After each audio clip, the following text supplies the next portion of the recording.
Varicose veins కి సరైన చికిత్స కోసం సంప్రదించండి ఎవిస్ హాస్పిటల్. నమస్కారం, వెల్కమ్ టు సుమన్ టీవీ. నేను గీతాంజలి. 2025వ సంవత్సరం వచ్చేసింది. మరి ద్వాదశ రాశుల్లో జన్మించిన వారి జాతక ఫలితాలు ఏ విధంగా ఉండబోతున్నాయి? మెరుగైన ఫలితాల కొరకు ఎటువంటి పరిహారాలు వారు చేసుకోవాలి? మంచిగా ఉన్న రాశులు ఏవి, అంటే మంచి ఫలితాలను ఇచ్చేటువంటి రాశులు ఏ ఉన్నాయి, అలాగే చెడు ఫలితాలు ఏ రాశులు వారు అందుకోబోతున్నారు, ఈ వివరాలన్నీ ఇవాళ వీడియోలో నేను మీకు వివరిస్తాను. వివరించేందుకు ప్రస్తుతం మనతో పాటు ఉన్నారు ప్రముఖ జ్యోతిషులు బ్రహ్మశ్రీ నందిబట్ల శ్రీహరి శర్మ గురువు గారు. వారితో మాట్లాడదాం. గురుగారు నమస్కారం అండి. వాగర్థ వివ సంపృక్తౌ వాగర్థ ప్రతిపత్తయే జగతః పితరౌ వందే పార్వతీ పరమేశ్వరౌ. సదాశివ సమారంభాం శంకరాచార్య మధ్యమాం అస్మదాచార్య పర్యంతం వందే గురు పరంపరాం. ఆదిత్యాయ చ సోమాయ మంగళాయ బుధాయ చ గురు శుక్ర శనిభ్యశ్చ రాహవే కేతవే నమః. శృంగేరి జగద్గురు పీఠాధిపతులకి, కంచి పీఠాధిపతులకి నమస్కారములు తెలియచేసుకుంటూ కార్యక్రమాన్ని ప్రారంభిద్దాం. వీక్షించేటువంటి సుమన్ టీవీ ప్రేక్షకులకి గమనిక, ఇప్పుడు మనం చెప్పుకోబోయేటువంటి రాశి ఫలాలు ఏవైతే ఉన్నాయో అవన్నీ కూడా ఆంగ్ల నూతన సంవత్సర గమనాన్ని దృష్టిలో పెట్టుకొని జనవరి 1వ తారీఖు నుంచి డిసెంబర్ 31వ తారీఖు వరకు మాత్రమే ఉన్నటువంటి గ్రహాల స్థితిగతులను బట్టి వివిధ రాశుల వారికి ఏ విధంగా ఉండబోతుందో తెలుసుకుందాం. మనకు సాంప్రదాయానుసారంగా వచ్చేటువంటి ఉగాది నుంచి ప్రారంభమయ్యేటువంటి రాశి ఫలితాలని, అనగా వచ్చే విశ్వావసునామ సంవత్సరానికి సంబంధించి ఉగాది ప్రారంభమయ్యడానికి అంటే ముందుగా మళ్ళీ ఆ యొక్క ఉగాది సందర్భంగా మళ్ళీ వివిధ రాశుల వారికి సంబంధించి రాశుల ఫలితాలు ఇవ్వడానికి ప్రయత్నం చేస్తాను. కాబట్టి ఇటువంటి దాంట్లో ప్రపంచమంతా అంగీకరిస్తున్నటువంటిది 2025 నూతన సంవత్సరం. అదేవిధంగా మనము కూడా ఆంగ్ల నూతన సంవత్సరం అనేటువంటి భావనతో ఈ యొక్క కార్యక్రమం చేస్తున్నాం. అదే ఉగాది నాడైతే మార్చి 29వ తారీఖు నుంచి మళ్ళీ 2026-28 వరకు ఉండేటువంటి గమనం వరకు ఉండేది చెప్పేటువంటిది. అవి మనం మరియు వీడియోలో తెలియజేసుకుందాం. అదే అడగబోతున్నాను గురుగారు. అంటే సాధారణంగా ఒకటే ప్రశ్న అడుగుతారు, ఉగాది కదా అసలు చెప్పాలి జాతక ఫలితాలు అనేవి, ఈ లోపు ఏంటి అంటే ఒక సాంప్రదాయంగా అది కొనసాగిపోతుంది. అంటే మనకేమని చెప్పబడింది అంటే, ధర్మం ఏం చెప్పబడింది శాస్త్రంలో అంటేనమ్మా, ప్రపంచమంతా ఏది ఒక విషయం గురించి ఒక తాటి మీద ఉంటుందో అది ధర్మమే కూర్చుంటుంది, శాస్త్రమే కూర్చుంటుందమ్మా. ఇక మరి ద్వాదశ రాశులు వారి జాతక ఫలితాలు తెలుసుకుందాం. ముందుగా గ్రహస్థితులు ఏ విధంగా ఉన్నాయో తెలియచేస్తారా? జనవరి 1, 2025 నుంచి. ఇక గ్రహస్థితిలోకి గనక గమనించుకున్నట్లయితే ముఖ్యంగా గురువు 9th మే వరకు కూడాను ఈ వృషభ రాశిలో సంచారం చేస్తున్నాడు. 9th మే నుంచి మిథున రాశిలోకి సంచారం, 9th మే నుంచి సెప్టెంబర్ 27వ తారీఖు వరకు. ఇక సెప్టెంబర్ 28 నుంచి నవంబర్ 11వ తారీఖు వరకు కర్కాటక రాశిలో. ఇక నవంబర్ 12వ తారీఖు నుంచి డిసెంబర్ 28 వరకు కర్కాటక రాశిలోనే వక్రీకరించే స్థితి పొంది ఉండడం. ఇక శని భగవాన్ల వారిని కనుక చూసుకున్నట్లయితే 15 ఏప్రిల్ వరకు కుంభరాశిలో సంచారం చేస్తున్నారు. 16 ఏప్రిల్ నుంచి అక్టోబర్ 9వ తారీఖు వరకు మీనరాశిలో సంచారం. ఈ మధ్య కాలంలో జూలై 8వ తారీఖు నుంచి వక్రీకరించి మీనరాశిలోనే సంచారం చేస్తున్నాడు.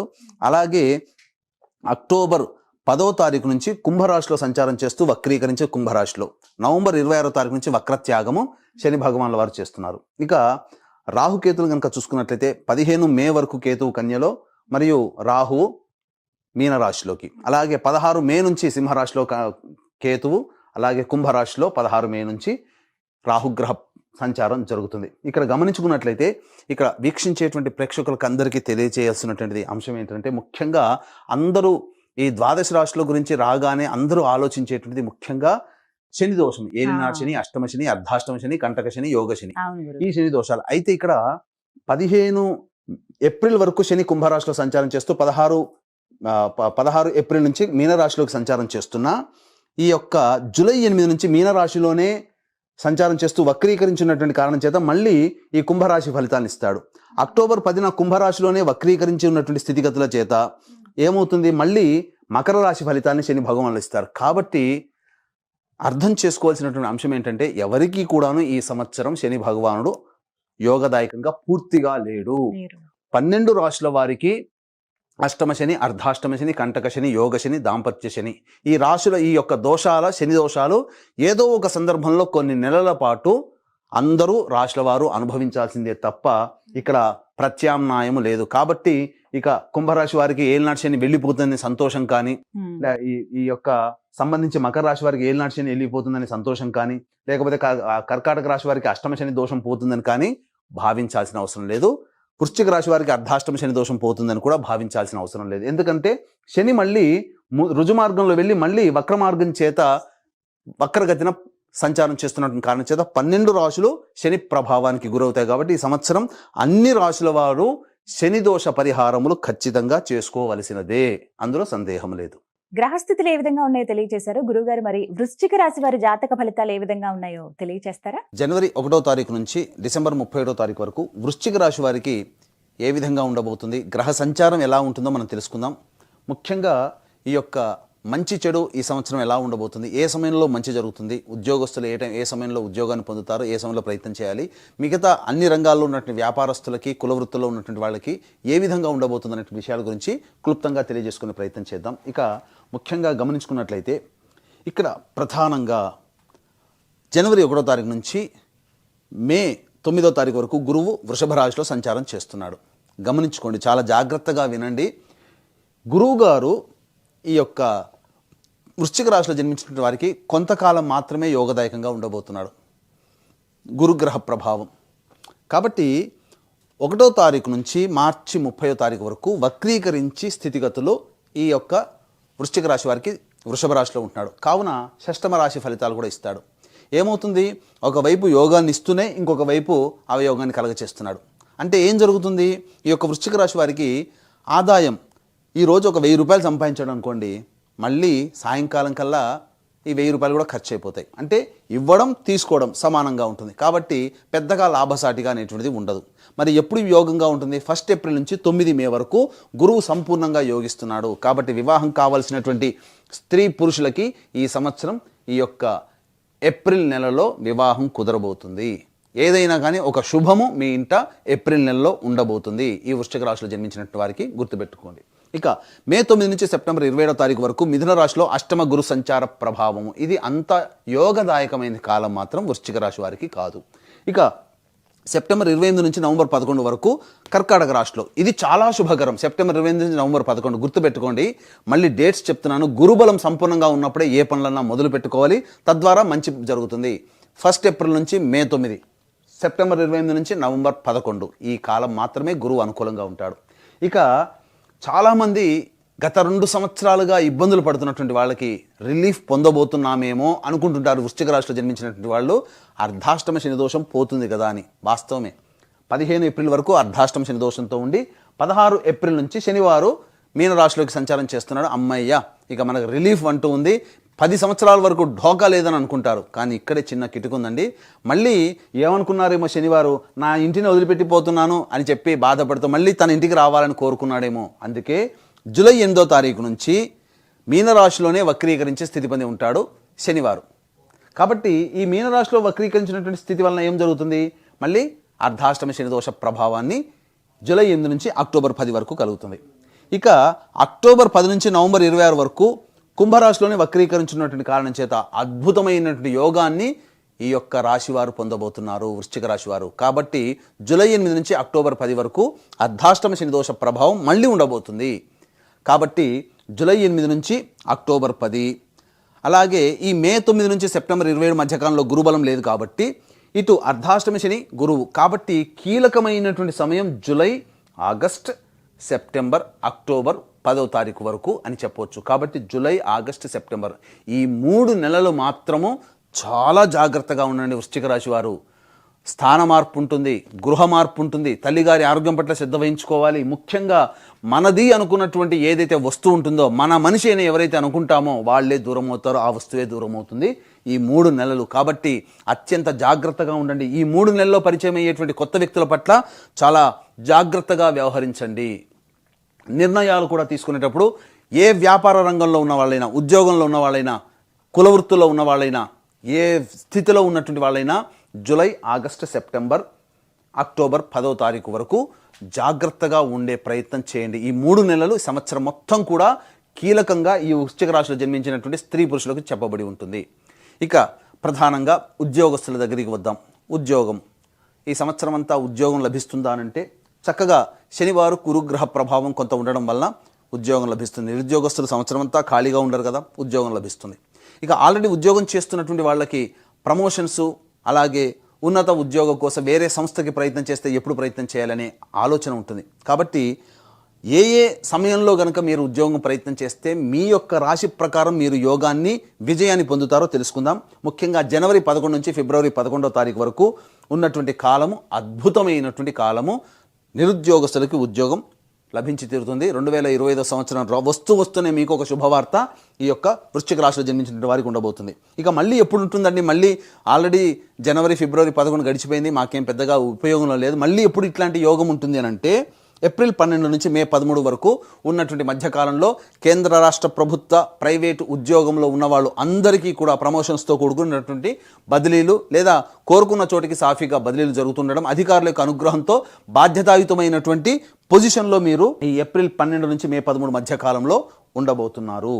ఇక ఈ సంవత్సరం గడిచిపోయిందండి, చేస్తున్నటువంటి ఉద్యోగంలో మాకు ప్రమోషన్స్ వచ్చాయి, కానీ ఇంకా మా జీవితం చాలా బాగుండాలి, ఇంకెప్పుడు మళ్ళీ ఇటువంటి సమయం ఉంటుంది మాకు అని అనుకుంటారు వృశ్చిక రాశిలో జన్మించినటువంటి వారు.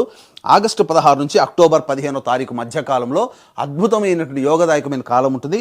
ఈ యొక్క సమయంలో మీరు మళ్ళీ ప్రయత్నం చేయండి, మంచి ఉద్యోగం అనేటువంటిది మీరు పొందుతారని చెప్పవచ్చు. ఇక గమనించుకున్నట్లయితే కేతువు దశమంలో 16 మే నుంచి, మళ్ళీ రాహువు 16 మే నుంచి మీనరాశిలోకి, కాబట్టి 15 మే వరకు కేతు యోగిస్తాడు. కాబట్టి ఏమవుతుంది? 15 మే వరకు మీకు ఏదైనా మంచి జరగాలని అనుకుంటే ఆకస్మికంగా వచ్చేసేస్తుంది, ఇంకా ఏమీ సంబంధం లేదు, అన్నీ ఆకస్మికంగా వస్తాయి. కానీ 16 మే నుంచి కూడా 16 మే వరకు కూడా రాహుగ్రహ ప్రభావం వలన మీకు గత జన్మతో లింక్ ఉన్నటువంటి పనులన్నీ కూడాను పూర్తి అవుతాయి. కాబట్టి రాహుకేతులు కూడా యోగదాయకంగానే ఉన్నారు. ఈ యొక్క వృశ్చిక రాశిలో జన్మించినటువంటి రాజకీయ నాయకులకి మాత్రము అంత అనుకూలంగా లేని సమయం. కాబట్టి జాగ్రత్తలు పాటించండి. ఏదైనా అనుకూలంగా ఉంది అని అంటే మాత్రం అక్టోబర్ 10 నుంచి నవంబర్ 26 మధ్యకాలంలో కొంతవరకు అనుకూలత ఉంటుంది. కాబట్టి డబ్బులు ఎక్కువగా ఖర్చు పెట్టి ఎన్నికల్లో పోటీ చేయడం కానీ, ప్రజాదరణ కోసం ఎక్కువగా డబ్బుని సమయాన్ని వెచ్చించడం కానీ వృధా కాలయాపన అని చెప్పవచ్చు. కాకపోతే పెద్దల అనుగ్రహం ఉండడం, పెద్దల దృష్టిలో మీ యొక్క పేరు ప్రఖ్యాతులు ఉండడం వల్ల కొంతవరకు పెద్దల అనుగ్రహంతో కొంత లాభదాయకమైనటువంటి పనులు మీరు చేపట్టగలుగుతారు. ఇక కాంట్రాక్టు రంగంలో ఉన్నటువంటి వాళ్ళు, ప్రభుత్వ కాంట్రాక్టులు, ప్రైవేట్ కాంట్రాక్టులో ఉన్నటువంటి వాళ్ళు ఆచితూచి స్పందించండి. డబ్బులు అనగా ఆ యొక్క సంబంధించినటువంటి టెండర్లు పాడినా సంబంధించినటువంటి బిల్ పాస్ కాకుండా ఉండడం వల్ల కొన్ని ఇబ్బందికర పరిస్థితులు ఈ వృశ్చిక రాశిలో జన్మించినటువంటి వారు పొందుతారని చెప్పవచ్చు.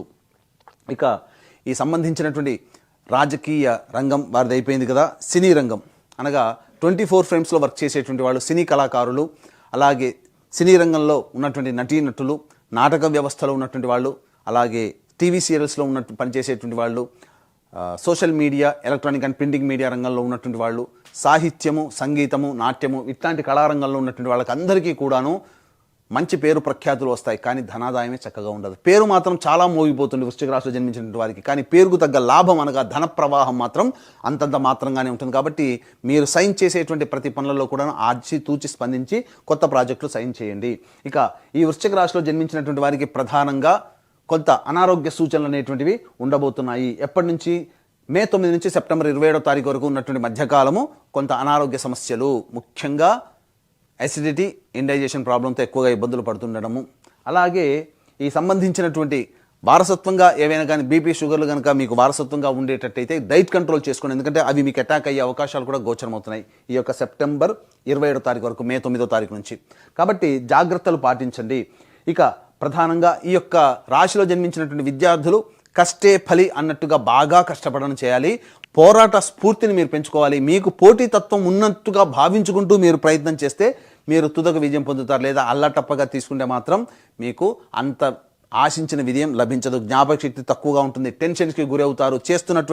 రాస్తున్నటువంటి ప్రవేశ పరీక్షల్లో కొంత తడబాటు అనేటువంటి రావడం ద్వారా మార్కులు తగ్గుతాయి.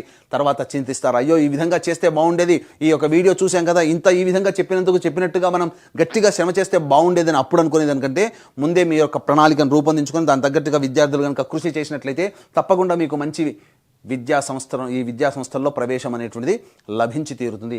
ఈ యొక్క వృశ్చిక రాశిలో జన్మించినటువంటి రైతులకి లాభసాటి అంతంత మాత్రంగానే ఉంటుంది. కాబట్టి కొత్త పంటల జోలికి వెళ్ళకండి.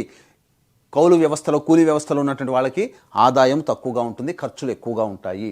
ఈ యొక్క సంబంధించినటువంటి ఈ వృశ్చిక రాశిలో జన్మించినటువంటి జనరల్ స్టోర్స్, అలాగే super markets, FMCG products, boarding and lodging, తర్వాత హోటల్ వ్యాపారస్తులు, రెస్టారెంట్ వ్యాపారస్తులు, ఎడ్యుకేషనల్ బిజినెస్ చేసేటువంటి వాళ్ళు, జ్యువెలరీ రంగంలో ఉన్నటువంటి వాళ్ళు, పండ్ల వ్యాపారస్తులు, అలాగే కర్రీ పాయింట్స్ నడిపేటువంటి వాళ్ళు, తీర్థయాత్రలు, పూజా స్టోర్స్ నడిపేటువంటి వాళ్ళు, వీళ్ళకందరికీ కూడాను ఆదాయం సాధారణంగా ఉంటుంది. ఎక్కువగా వ్యాపార విస్తరణకి డబ్బులు ఎక్కువగా ఖర్చు పెట్టకండి. ఉన్న వాటితోనే వినియోగించేసుకొని ఈ 2025 సంవత్సరాన్ని నడపండి. భవిష్యత్ ఇంకా చాలా బాగుంటుందనే విషయాన్ని గుర్తుపెట్టుకోండి. ఏది ఏమైనప్పటికీ కూడాను 1 ఏప్రిల్ నుంచి 9 మే వరకు మాత్రమే సంపూర్ణంగా యోగకాలం అనేటువంటిది విషయాన్ని గమనించుకోవాలి. మళ్ళీ నవంబర్ 12వ తారీఖు నుంచి సెప్టెంబర్ 28 నుంచి నవంబర్ 11 మాత్రమే యోగకాలం. ఈ 2 కాలాలు మాత్రమే మీకు యోగంగా ఉంటాయి. మిగతా కాలాలన్నీ కూడా ఇబ్బందికర పరిస్థితులు. అలాగే జూలై 8 నుంచి అక్టోబర్ 10వ తారీఖు వరకు అర్ధాష్టమ శనిదోష ప్రభావం. కాబట్టి వెరసి సామాన్యమైనటువంటి ఫలితాలు అనేటువంటివి పొందుతారు. ఈ యొక్క రాశిలో జన్మించినటువంటి స్త్రీలకి ప్రధానంగా పెద్దల యొక్క సహాయ సహకారాలు అందకపోవడం, ఇంట్లో పెద్దవాళ్ళు మీ మీద చీటికి మాటికి అరుస్తూ ఉండడము, మీ యొక్క పనితనానికి తగ్గట్టుగా ప్రతిఫలం పొందలేకపోవడము, అలాగే గౌరవ మర్యాదలు తక్కువగా ఉండడం, వాటి వలన కొంత మానసికమైనటువంటి చికాకుకి గురవుతారు. బాధ్యతలు ఎక్కువగా ఉండడం వల్ల శారీరక శ్రమ, ఒత్తిడి కూడా పెరుగుతుంది. తద్వారా కొంత అనారోగ్య సమస్యలు, ఏదో ఆందోళన, ఏదో కోల్పోయినటువంటి విధంగా ఈ యొక్క వృశ్చిక రాశిలో జన్మించినటువంటి స్త్రీలకి కలగబోతుంది. అయితే ప్రధానంగా చూసుకున్నట్లయితే వివాహం కావాల్సినటువంటి అబ్బాయిలకి అమ్మాయిలకి మాత్రం వివాహం నిశ్చయమవుతుంది. అలాగే సంతానం కోసం ఎదురు చూసేటువంటి మహిళామణులకి కొంత దుర్వార్తలు వినేటువంటి అవకాశాలుగా మిస్క్యారీస్ అయ్యేటువంటి అవకాశాలు గోచరమవుతున్నాయి. కాబట్టి జాగ్రత్తలు పాటించండి. ఇక గమనించుకున్నట్లయితే ఈ యొక్క రాశిలో జన్మించినటువంటి రియల్ ఎస్టేట్ రంగంలో ఉన్నవారు నూతన ప్రాజెక్టులు చేపట్టకపోవడమే చాలా మంచిది. లాయర్ వృత్తిలో ఉన్నటువంటి వాళ్ళు సాధారణంగా తమ వృత్తిని కంటిన్యూ చేసుకోవడం, పదవిని ఆశించి భంగపడడం తప్ప ఇంకా వేరే మార్గం లేదు. కాబట్టి పదవి ఆశించకుండా మీ పని మీరు చేసుకోవడం అనేటువంటిది మీరు చేసుకుంటూ పోతుంటే మంచి జరుగుతుంది. కాబట్టి కొత్త వ్యవహారాలకి వృశ్చిక రాశిలో జన్మించినటువంటి వాళ్ళు ప్రయత్నాలు చేయకండి. దైవబలం తక్కువగా ఉంది. కింది స్థాయి ఉద్యోగస్తులు, తోటి వారి యొక్క సహాయ సహకారాలు కూడా అంతంత మాత్రంగానే ఉన్నాయి. కాబట్టి ఏ కష్టం వచ్చినా మీరు స్వయం కృషితో మీ పని మీరు చేసుకోవడం అనేది అలవాటు చేసుకుంటే 2025 సంవత్సరంలో మీరు ప్రశాంతంగా ఉంటారు. ఎదుటి వారి మీద చేస్తారులే అని వారి మీద గనక మీరు బాధ్యతలు పెట్టి కనుక ఉన్నట్లయితే తుదకు అన్నింటా అపజయం పాలవుతారు. కాబట్టి మీ కష్టాన్ని మీరే నమ్ముకునే ప్రయత్నం ఈ యొక్క వృశ్చిక రాశి వారు చేయండి. అలాగే ఈ యొక్క వృశ్చిక రాశిలో జన్మించినటువంటి వారికి వివాహం అయితే భార్య లేదా భర్త, సంతానము యొక్క జాతకము, వివాహం కాకపోతే తల్లిదండ్రులు, తోడబుట్టిన వాళ్ళ యొక్క జాతకము మీ మీద ప్రభావం చూపుతుంది. కాబట్టి ఇక్కడ ప్రధానంగా ఈ వృశ్చిక రాశి వారికి 2025 సంవత్సరంలో మీ రిజల్యూషన్స్ అన్నీ కూడాను చక్కగా ఉండిపోవాలి, మంచి జరగాలి. తర్వాత ఈ యొక్క వృశ్చిక రాశి వారికి నెగిటివ్ ఎనర్జీ అనేటువంటిది మీ జీవితం నుంచి వెళ్ళిపోవాలి. పాజిటివ్ వైబ్రేషన్స్ మీ యొక్క జీవితంలో రావాలి. అలాగే మీరు కోరుకున్నటువంటివన్నీ కూడా నెరవేర్చుకోవాలంటే దైవానుగ్రహం తప్పనిసరి. కాబట్టి ఇట్టి దైవానుగ్రహం అందరికీ అందించాలనేటువంటి సదుద్దేశంతో ఈ 2025 సంవత్సరంలో ప్రతి నెల ఒక్కొక్క పుణ్యక్షేత్రంలో జాతకరీత్యా కలుగు విద్య, వివాహ, ఉద్యోగ, దాంపత్య, సంతాన, అనారోగ్య సమస్యల నివారణకి మరియు ఈ యొక్క సంవత్సరం అంతా కూడా శనివారు అన్ని రాశుల వారికి ప్రభావాన్ని చూపుతున్నారు. కాబట్టి శనిదోష నివారణ హోమాలు, గత జన్మ కర్మదోష ప్రభావాలు తొలగిపోవడం కోసం గత జన్మ కర్మదోష నివారణ హోమాలు అనేటువంటివి ప్రతి నెల ఒక్కొక్క పుణ్యక్షేత్రంలో మా పీఠం ఆధ్వర్యంలో జరిపించడం జరుగుతుంది. దీనికి శ్రీకారం జనవరి 13వ తారీఖు రోజున శ్రీకాళహస్తిలో కానీ శ్రీశైలం కానీ ఏర్పాటు చేయడం జరుగుతుంది. అవకాశం ఉన్న వాళ్ళు మీ కుటుంబ సభ్యుల గోత్రనామాల వివరాల కోసం, రిజిస్ట్రేషన్ కోసం కార్యక్రమ తదనంతరం కాంటాక్ట్ చేసి తెలుసుకోవచ్చు. అలాగే తండ్రి వైపు, భర్త వైపు 6 తరాలు, తల్లి వైపు, భార్య వైపు 3 తరాల్లో కుటుంబంలో ఏవైనా దుర్మరణాలు ఉన్నా, అలాగే కుటుంబ సభ్యులు లివర్ ప్రాబ్లం, కిడ్నీ ప్రాబ్లం మరియు క్యాన్సర్ రోగాలతో మరియు 60 సంవత్సరాల లోపల ఏ విధంగా మరణించినా వాటిని పితృదోషాలు అంటారు. కాబట్టి పితృదోష నివారణకి ప్రతి నెల నిజాయితీగా ఒక్కొక్క నెలలో ఈ యొక్క పితృదోష నివారణ కార్యక్రమం ప్రతి నెల చేయించడం జరుగుతుంది. అవకాశం ఉన్న వాళ్ళు వాటి వివరాలు కూడా తెలుసుకోవచ్చు. గురుగారు, వృశ్చిక రాశి వారి జాతక ఫలితం తెలియజేశారు. అందులోనూ ఈ సంవత్సరం అన్ని రాశులపైన శని ప్రభావం ఉంటుందన్నారు. ప్రత్యేకించి చూసుకుంటే అర్ధాష్టమ శని ఉంది వృశ్చిక రాశి వారికి. వెళ్ళినట్టే వెళ్ళి మళ్ళీ తిరిగి వస్తుంది అని అంటున్నారు. మరి పరిహారాలు ఏమున్నాయి? మొత్తంగా శుభ ఫలితాలు పొందాలన్నా, ఆ శనిగ్రహ బాధలు ఎక్కువగా ఉండకుండా ఉండాలి అన్నా ఎటువంటి పరిహారాలు చేసుకుంటే మంచిదంటారు వృశ్చిక రాశి వారు? వృశ్చిక రాశిలో జన్మించినటువంటి వారికి ఈ సంవత్సరం అంతా కూడాను సమస్యలు తొలగిపోవాలి అని అంటే ప్రతిరోజు దత్త అష్టకం, రుద్ర కవచం, కాలభైరవాష్టకం రోజుకి 3 సార్లు పఠించండి. మీకు మంచి జరుగుతుంది. ఒకవేళ ఇన్ని చేస్తున్నా మీ యొక్క జన్మజాతకంలో, మీ యొక్క జీవితంలో ఇబ్బందులు ఉన్నాయంటే మీ జన్మజాతకంలో నడిచేటువంటి గ్రహ దశాంతర దశల యొక్క ప్రభావాలు. కావున దగ్గరలోని మంచి ఉపాసనాపరులైనటువంటి జ్యోతిష్యుని సంప్రదించి వారి సలహాలు, సూచనలు పాటించి మరింత మెరుగైన జీవితాన్ని పొందుతారని ఆశిస్తూ సర్వం శ్రీ ఉమామహేశ్వర పరబ్రహ్మార్పణమస్తు. చాలా చక్కగా వివరించారండి. ధన్యవాదాలు.